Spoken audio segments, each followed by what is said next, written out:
जय Hind dear student. आज हम कक्षा 8 के विषय हिस्ट्री अर्थात अतीत से वर्तमान का चैप्टर नंबर 10 का क्वेश्चन आंसर करने जा रहे हैं। तो आइए इसको हम स्टार्ट करते हैं। अगर इसका थ्योरी वाला वीडियो नहीं देखे तो हमारे चैनल के क्लास 8 के विषय हिस्ट्री अर्थात अतीत से वर्तमान वाले प्लेलिस्ट में जाके आप देख सकते हैं। इसको स्टार्ट करते हैं। देखिए इसमें सही और गलत चुनने के लिए बोल रहे हैं, कौन सा सही है कौन गलत है, तो इसको जानेंगे। देखिए 1 नंबर का ये क्वेश्चन पूछ रहा है, भागलपुर शहर का विकास औपनिवेशिक शहरों से भिन्न परंपरागत शहर के रूप में हुआ, तो ये सही है। तो नेक्स्ट है हमारा 2 नंबर का ये 1 नंबर का था। 2 नंबर का है, मुस्लिम काल में भागलपुर शहर सूफी संस्कृति का केंद्र नहीं था, तो ये गलत हो जाएगा। नेक्स्ट है हमारा 3 नंबर क्वेश्चन, 19वीं सदी में भागलपुर में बंगाली और मारवाड़ी समुदाय का आगमन हुआ था, तो इसका ये हो जाएगा सही हुआ था। नेक्स्ट है हमारा, भारत में आधुनिक शहरों का विकास औद्योगिकरण से के साथ हुआ था, तो ये भी सही है। नेक्स्ट हमारा, प्रेसिडेंशियल शहरों में गोरे और काले लोग अलग अलग इलाके में रहते थे, ये सही है। नेक्स्ट देखते हैं। नेक्स्ट है यहाँ पे बोला निम्नलिखित के जोड़े बनाए, तो इसका हो जाएगा प्रेसिडेंशियल शहर कौन सा होगा, मुंबई कलकत्ता मद्रास। कौन नंबर हो जाएगा। रेलवे शहर, ये बरेली और जमालपुर हो जाएगा। औद्योगिक शहर इंडस्ट्रियल सिटी कौन सा हो जाएगा, कानपुर और जमशेदपुर। नेक्स्ट इसमें बोल रहा है फिर इन द रिक्त स्थानों को भरने के लिए इसमें बोल रहा है, ये भागलपुर नगर पालिका की स्थापना देश में हुई थी, इसका हो जाएगा 1864 में। कब हुआ था, 1864 में। नेक्स्ट, भागलपुर में सिल्क कपड़ा का उत्पादन का केंद्र देश और था, तो ये था कहाँ पे था, चंपारण था, नाथनगर, मोहल्ला। तो ये हो जाएगा हमारा आंसर, यहाँ पे दिख रहा है। नेक्स्ट भागलपुर में सांस्कृतिक गतिविधियों को बढ़ावा देने वाले प्रमुख संस्कृति कर्मी देश थे, इसमें था शरद चंद्र, उसके बाद था हरदेशु बाबू और हरिकुंज। नेक्स्ट, रेलवे स्टेशन कच्चे माल का देश और आयातित, तो इसमें भरा जाएगा क्या होगा, संग्रह केंद्र और वितरण बिंदु।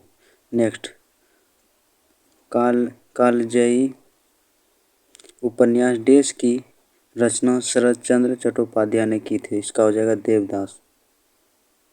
नेक्स्ट इसमें बोल रहा है शहरीकरण का आशय क्या है, हो जाएगा आंसर, व्यापारिक एवं राजनीतिक कारणों से किसी क्षेत्र में होने वाले विकास एवं समृद्धि के उस क्षेत्र में शहरीकरण की प्रक्रिया शुरू हो जाती है। धार्मिक केंद्र के रूप में भी जब किसी क्षेत्र के आसपास लोगों का वहां पर आकर बसना शुरू हो जाता है, तो उस क्षेत्र में शहरीकरण शुरू हो जाता है, अर्बनाइजेशन हो जाता है, शहरीकरण। किसी भी क्षेत्र में जब अमीर वर्ग एवं गरीब वर्ग दोनों रहते हैं और वहाँ व्यापार फलना फूलना शुरू हो जाता है, तो उस क्षेत्र में शहरीकरण की प्रक्रिया शुरू हो जाती है। यह तब शहरीकरण का प्रभाव है। नेक्स्ट, 18वीं सदी में नए शहरी केंद्रों के विकास की प्रक्रिया पर प्रकाश डाले, तो इसका आंसर हो जाएगा 18वीं सदी में शहरों की स्थिति में बदलाव आने लगा। राजनीतिक तथा व्यापारिक गतिविधियों में परिवर्तन के साथ पुराने शहर पतन खत्म होने लगा, पतनोन्मुख हुए और नए शहरों के विकास होने लगा। मुगल सत्ता धीरे धीरे कमजोर होने के कारण शासन से संबंध शहरों के पतन होने लगा। नई क्षेत्रीय शासन केंद्र लखनऊ, हैदराबाद, सेरिंगापट्टम, पूना, नागपुर, बड़ौदा आदि नए शहर केंद्रों के रूप में स्थापित होने लगे। व्यापारी शिल्पकार, उसके बाद आता है कलाकार, प्रशासक तथा अन्य विशिष्ट सेवा प्रदान करने वाले लोगों इन नए शासक केंद्रों की ओर काम तथा संरक्षण की तलाश में आने लगे। व्यापारिक व्यवस्था में परिवर्तन के कारण भी शहरी केंद्रों में बदलाव के चिन्ह दिखे। नेक्स्ट, यूरोपीय व्यापारी मतलब यूरोपीय ट्रेडिंग मतलब व्यापारी जो होता है ट्रेडर। यूरोपीय व्यापारिक कंपनियों ने मुगल काल में ही विभिन्न स्थानों पर अपने व्यापारिक केंद्र स्थापित किए, जिससे पुर्तगालियों ने गोवा में, डचों ने मछलीपट्टनम में, अंग्रेजों ने मद्रास चेन्नई में, फ्रांसीसी ने पांडिचेरी और पुदुचेरी में। व्यापारिक गतिविधियों में विस्तार के कारण इन व्यापारिक केंद्रों के आसपास शहर विकसित होने लगे। जब व्यापारिक गतिविधियां अन्य स्थानों पर केंद्रित होने लगी, तब पुराने व्यापारिक केंद्र और बंदरगाह अपना महत्व खोने लगे थे। बंदरगाह उसको बोला जाता है जहाँ पे समुद्री जहाज आकर रुकता है, उसे हार्बर या अंग्रेजी में सी पोर्ट कहा जाता है। नेक्स्ट हमारा ग्रामीण एवं शहरी अर्थव्यवस्था के अंतर को स्पष्ट करें। इसमें आंसर हो जाएगा, गांव के लोग का मुख्य काम खेती होता है, जबकि शहरों का अन्य तरह के व्यवसाय किए जाते हैं। गांव में अधिकांश किसान और खेती के कामों से जुड़े मजदूर, छोटे मोटे काम करने वाले लोग और छोटे स्तर पर सब्जियां, राशन, अन्य दैनिक कामों में आने वाले वस्तुओं के छोटे दुकानदार रहते हैं। जबकि शहरों में छोटे, मध्यम, बड़े व्यापारी, शिल्पकार, शासक एवं अधिकारी रहते हैं। पहले अक्सर शहरों में किलेबंदी की जाती थी, जो ग्रामीण क्षेत्र से इसके अलावा को चिन्हित करती थी। शहरों का ग्रामीण जनता पर प्रभुत्व होता है और वह खेती से प्राप्त करों और अधिशेष के आधार पर फलते फूलते हैं। अतः ग्रामीण एवं शहरी अर्थव्यवस्था में स्पष्ट और बड़ा अंतर था। नेक्स्ट है, भागलपुर शहर का एक व्यावसायिक एवं सांस्कृतिक नगर था। कैसे? इसका आंसर हो जाएगा, प्राचीन भागलपुर शहर की पहचान एक व्यावसायिक और सांस्कृतिक केंद्र के रूप में ही रही है। घने मोहल्ले और दर्जनों बाजार से घिरा भागलपुर एक महत्वपूर्ण सांस्कृतिक एवं व्यावसायिक शहरी केंद्र था। शहरी एवं नृत्य संगीत आमतौर पर मनोरंजन के साधन थे। इन शहरों में ऐशो आराम सिर्फ कुछ ही अमीर लोगों के हिस्से में आते थे। अमीर और गरीब के बीच फासला बहुत गहरा था।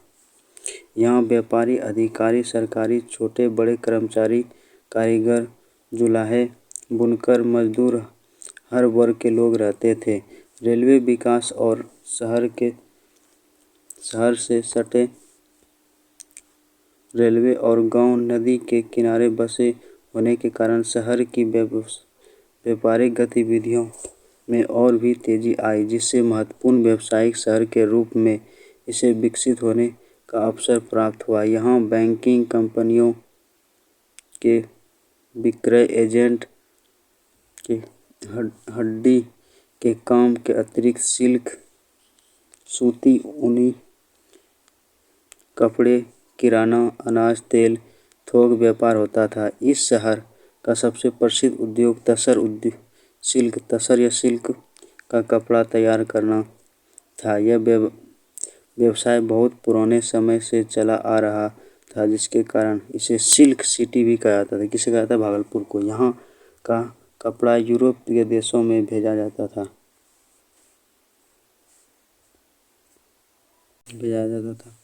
यहाँ इसकी बहुत ही मांग थी। भागलपुर की सांस्कृतिक विरासत भी कम महत्वपूर्ण नहीं रहा है। इस शहर में अनेक नामी साहित्यिकों एवं सांस्कृतिक कर्मी, रंगकर्मी, शिल्पकार, संगीतकारों एवं फोटोग्राफर जमघट लगा रहता है। नामी लेखक शरद चंद्र, विभूति भूषण बंदोपाध्याय, रविन्द्रनाथ टैगोर भागलपुर प्रवास कर चुके थे। प्रसिद्ध लेखक बलाई चंद्र मुखर्जी उर्फ बनफुल ने भी यहाँ लंबे समय तक लेखन कार्य किया था। साहित्यकार व रंगकर्मी राधाकृष्ण सहायक यही के थे। उन्होंने कई रचनाएं का बांग्ला से हिंदी में अनुवाद किया। शरत चंद्र ने कालजयी